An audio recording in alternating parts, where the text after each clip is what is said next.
Ang Clark na may official name na Clark Freeport and Special Economic Zone o CFEZ ay previously operated by the US Air Force and before that the US Army from 1903 until nag-expire ang kanilang lease contract sa gobyerno ng Pilipinas noong 1991. Ngayon, isa itong Freeport and Special Economic Zone sa Central Luzon.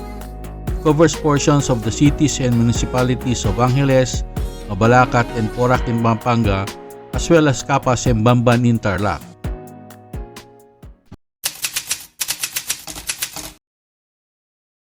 Hi everyone, this is me, Babski. Welcome to my channel. Babski TV. Subscribe namin dyan. Good morning and welcome again to my channel. This is Rene of Babski TV at sa araw na ito, papasyalan natin at lalakbayin ng tinaguriang Clark Loop. Ang Clark Loop ay ang pagbibiyahe palibot ng Clark, Pampanga galing Clark Freeport Zone, particularly dito sa Clark International Airport, papunta sa New Clark City Sports Hub via the SCTEX at pabalik sa Clark via the New Clark City Access Highway, officially known as 1 Clark Boulevard. Ito ay isang 6-lane na freeway na may haba na 19.81 kilometers at binuksan noong February 21, 2024.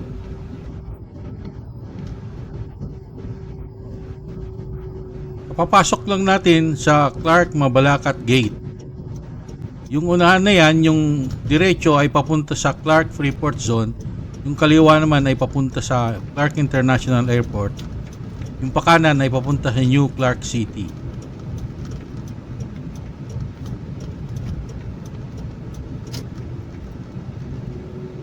Ang Clark Zone ay may dalawang areas. Ito ay ang Clark Freeport Zone o CFZ at ang Clark Special Economic Zone o CSEZ. Ang New Clark City ay bahagi ng CSEZ, samantala ang Clark International Airport at ang Clark Air Base ng Philippine Air Force ay bahagi ng CFZ. Ang Clark ay nagsisilbing business, industry, aviation, education, and tourism hub ng Pilipinas.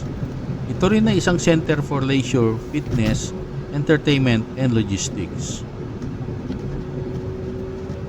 At kung hindi pa kayo nakapag-subscribe, sana naman mag-subscribe na kayo ngayon dito sa channel ko at pindutin na rin yung bell icon para masundan nyo ang aking mga pamamasyal, paglalakbay at mga pagbibiyahe upang makita ang mga nagagandahang lugar ng Pilipinas.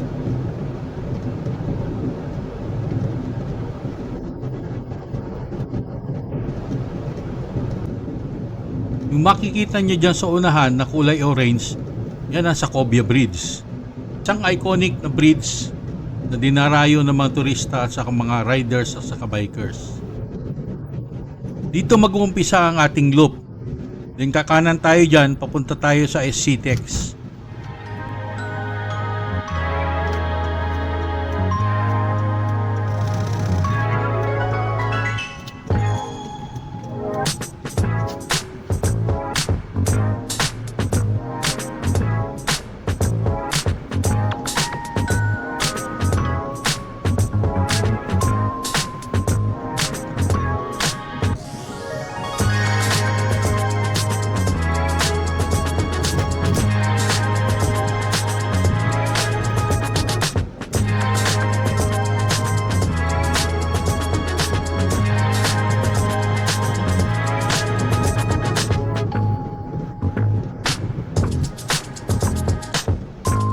Approaching na tayo sa Clark North SCTEX Tollgate.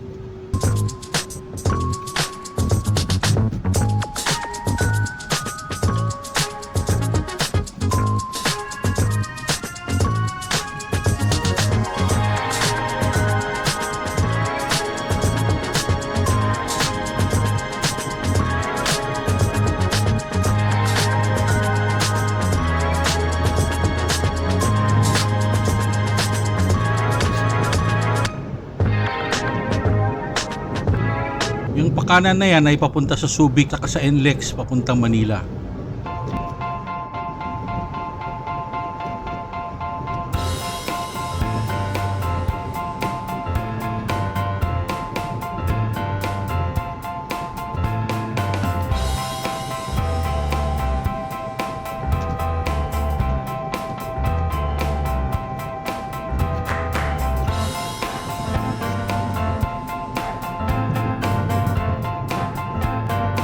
Ito na yung Subic-Clark-Tarlac Expressway o popularly known as SCTEX.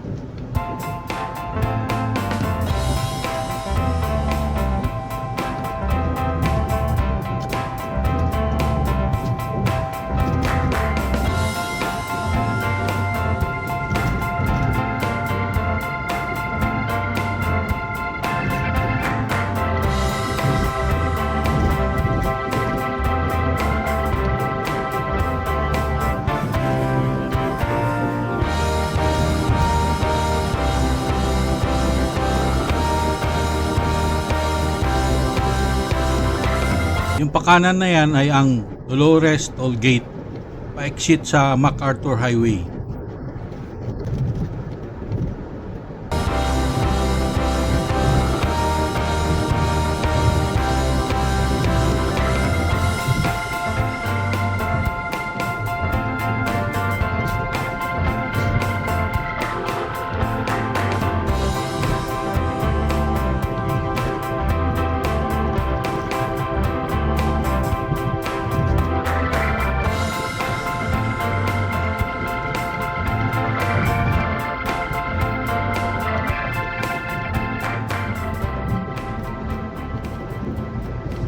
We are now crossing Parua River.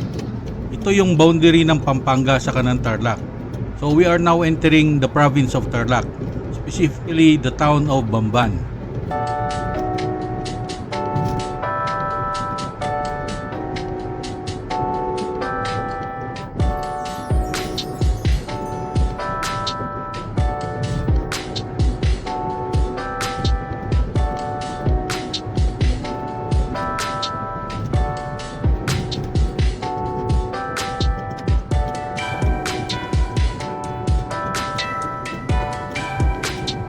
Ito na yung exit papunta sa New Clark City. Ito na rin yung umpisa ng tinatawag na 1 Clark Boulevard.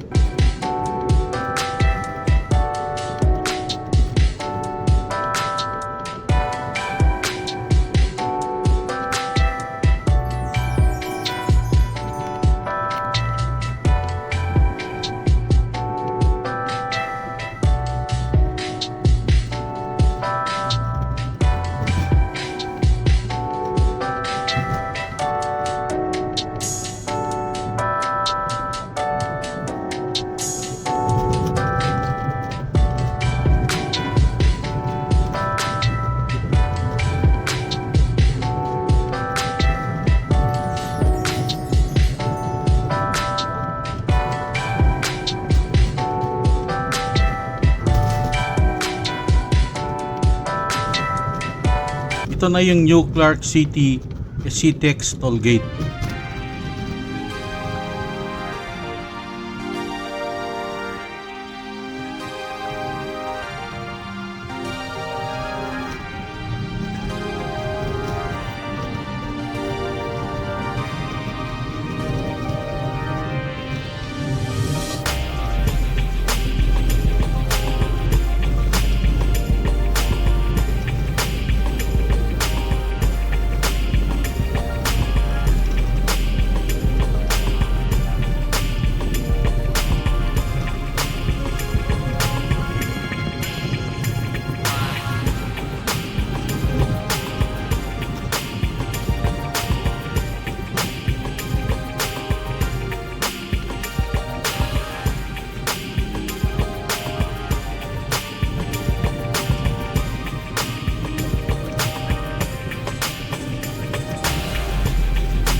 Yung pakanan na yan ay pa-exit papunta sa MacArthur Highway going north, going Baguio at saka La Union.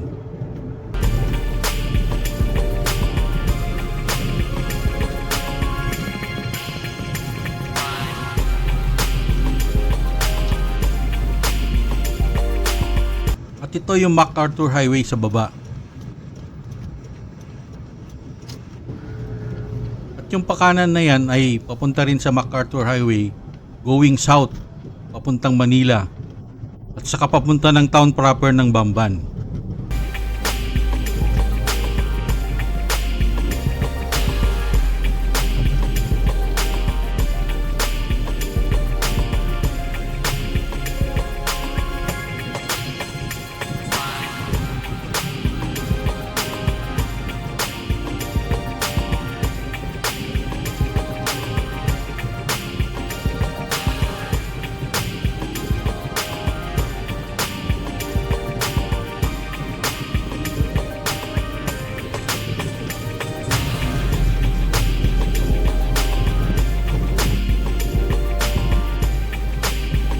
Kung malinaw yung mata nyo, makikita nyo sa kaliwa yung New Clark City, sa unahan yung Capas National Shrine.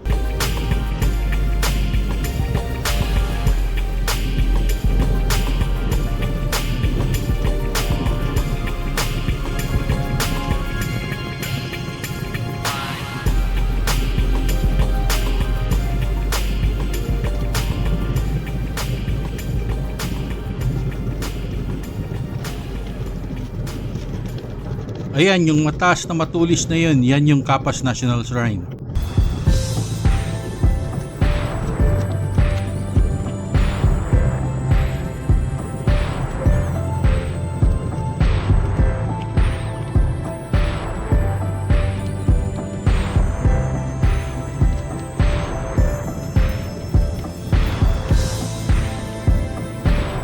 Ayan, sa kanan yung welcome sign ng New Clark City.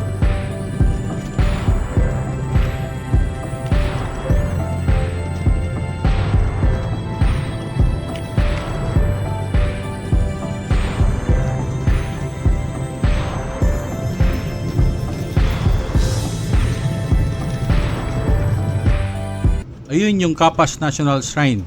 Hindi nga lang natin madadaanan kasi nasa kabilang highway yung kanyang access. Ang Capas National Shrine na isang paggunita sa katapangan ng mga sundalong Pilipino at Amerikano na nakipaglaban sa mga Hapon noong World War II. Dito nagtapos ang tanyag na death march kung saan libu-libong mga sundalo ang namatay at nagdusa sa brutal na marcha. Para maalala ang kanilang sakripisyo, ipinatayo ang shrine na ito na may napakataas na monumento o haligi at pinalibutan ng Wall of Heroes Memorial kung saan nakaukit ang mga pangalan na mahigit 30,000 na mga sundalong nagsakripisyo sa Death March. Ito, papasok na tayo ng New Clark City. So, welcome to New Clark City. Yung pakanan na yan ay papunta sa Capas National Shrine.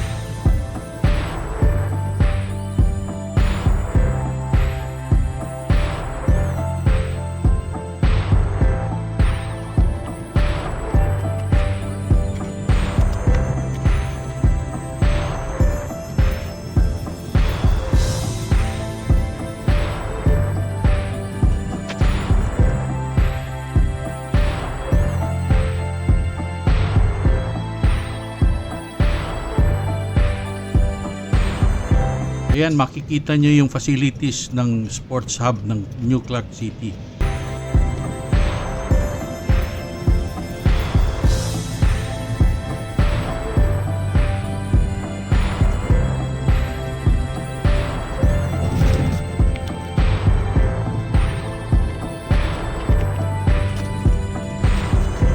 Padiretso na yan, papunta sa Clark Freeport Zone. Pero kakanan tayo dito para makita natin yung facilities ng New Clark City.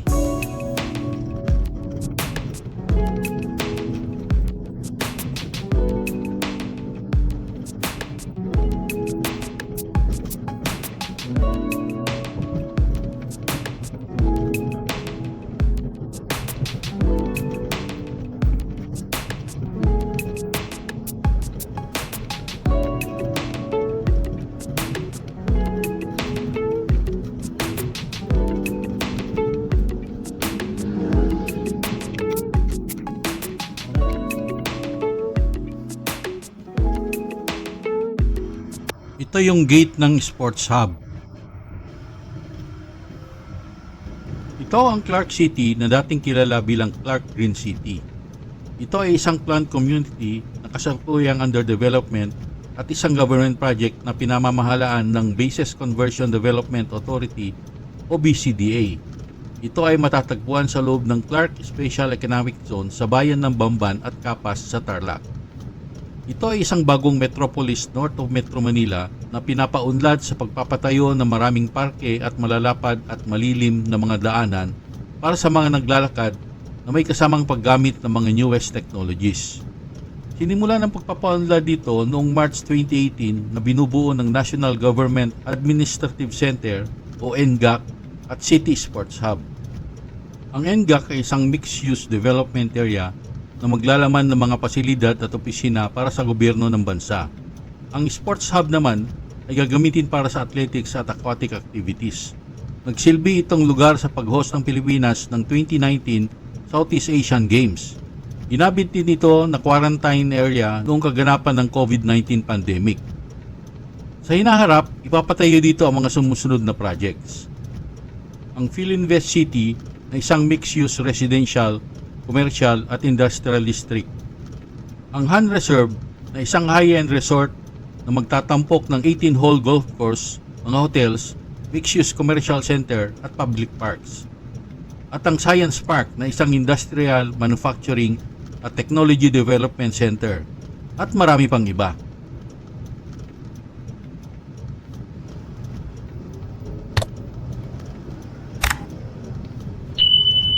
Okay guys, tuloy na natin ang ating biyahe.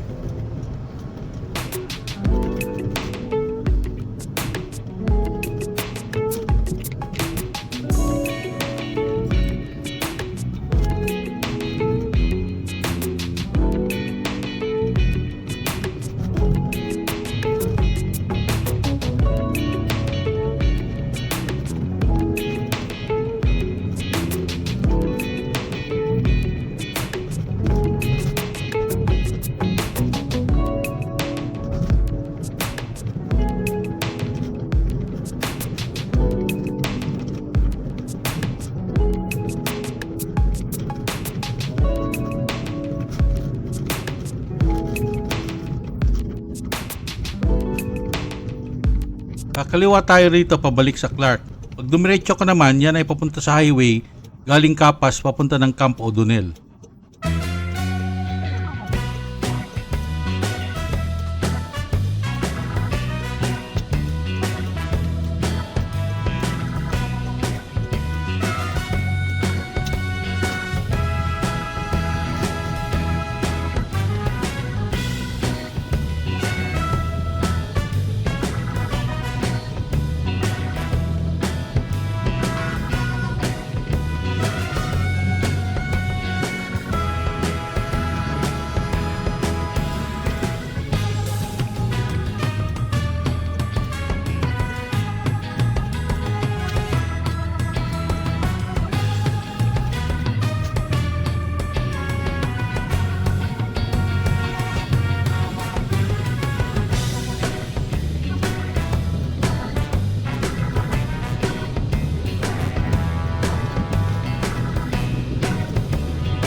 Maganda rito sa 1 Clark Boulevard. Maluwag ang kalsada, bali na sa 3 lanes each side, total of 6 lanes. Makikita nyo napakaganda ng mga views dito. At mapansin nyo yung kanilang mga street lights, mayroon sa gitna at mayroon sa kabilaang gilid na puro solar lights. Then sa magkabilang gilid din ay mayroong maluluwag na bike lane saka pedestrian lane saka sidewalk.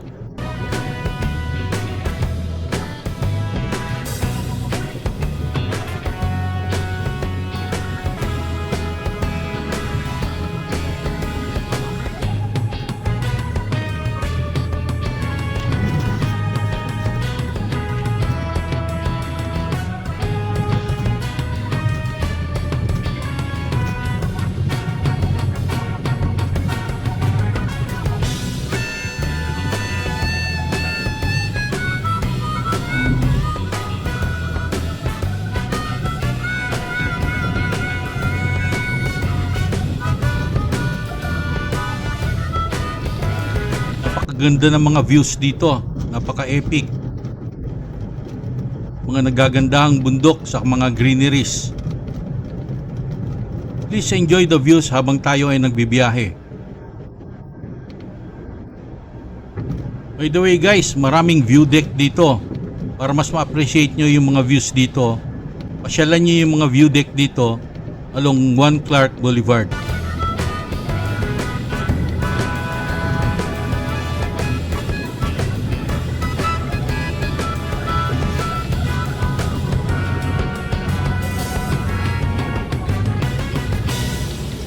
Hindi ko lang alam kung saan particular na place dito, pero may pinapatayo ditong 18-hole na golf course saka high-end na residential village.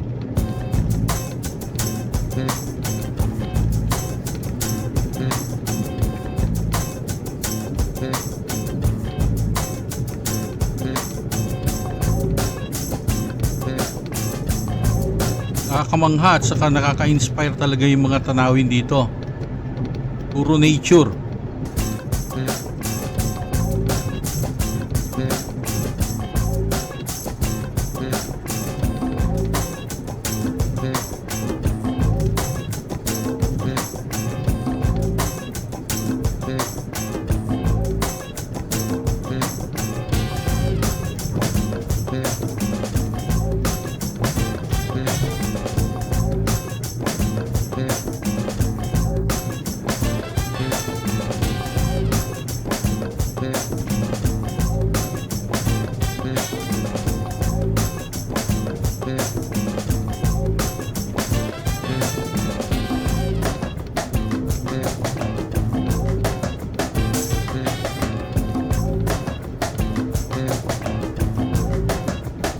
Saka mapapansin nyo rin na ang mga bundok dito ay hiniwa sa gitna para hindi naaakyat sa taas.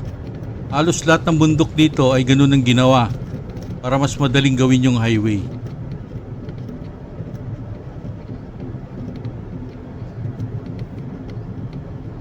Ito pala yung place kung saan yung golf course saka yung residential houses. Yung pakanan na yan.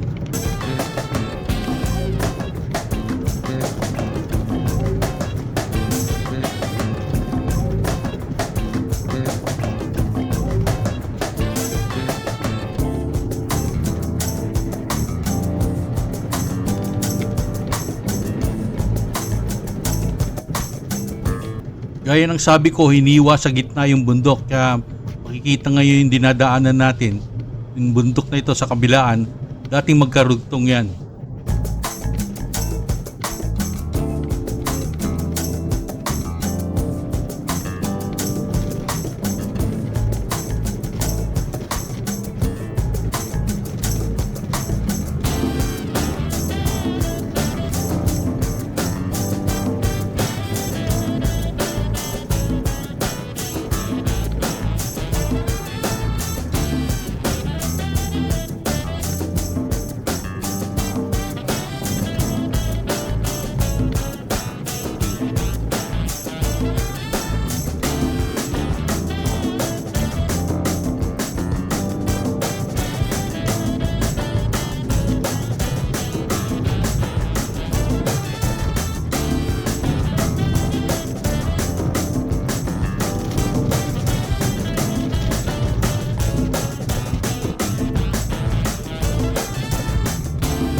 Yan, makikita nyo sa unahan yung overpass.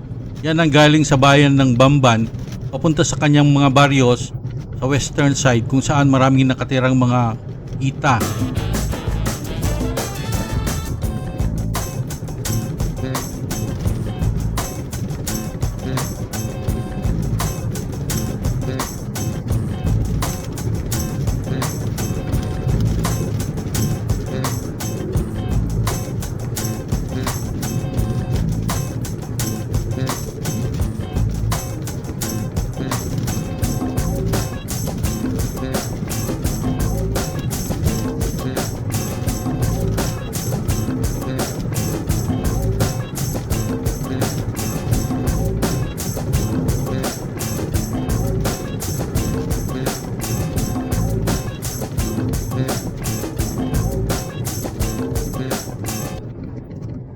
Makikita nyo dyan sa unahan ang Goshen Resort and Hotel dito sa Bamban, Tarlac, na isang sikat at unique na destination na may blend of Roman-inspired architecture, kagaya ng mga structures, statues at replika ng Italian Colosseums.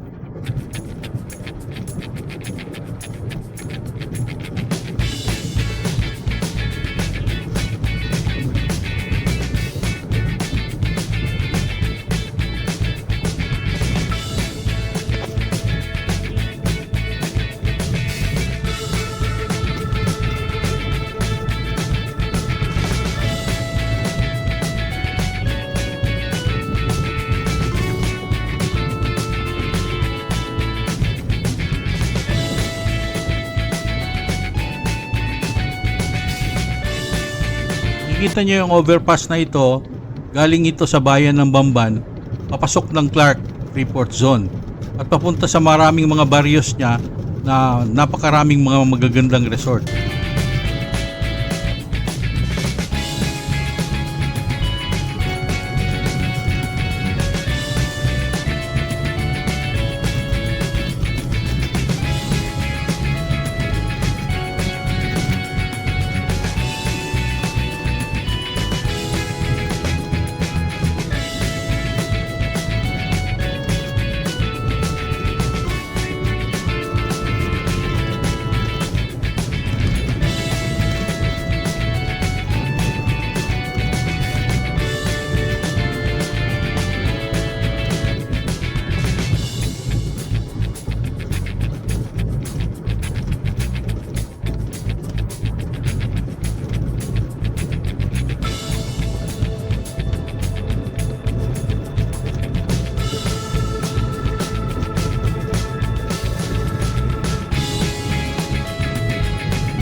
Approaching na tayo ng Sacobia Bridge kung saan makokompleto na natin yung tinatawag na Clark Loop.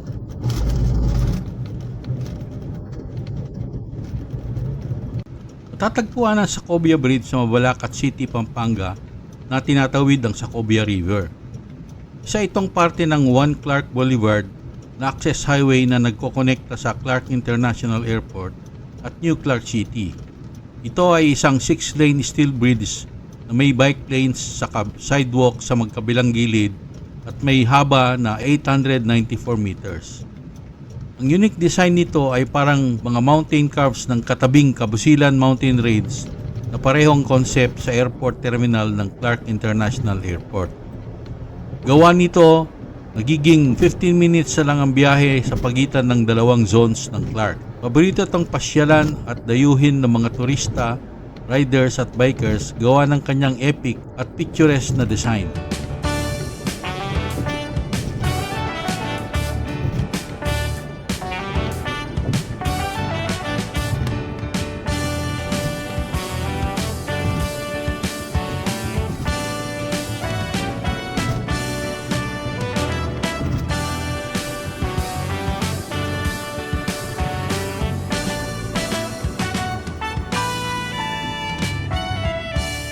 Nandito na tayo sa Rotonda kung saan tayo nag-umpisa kanina.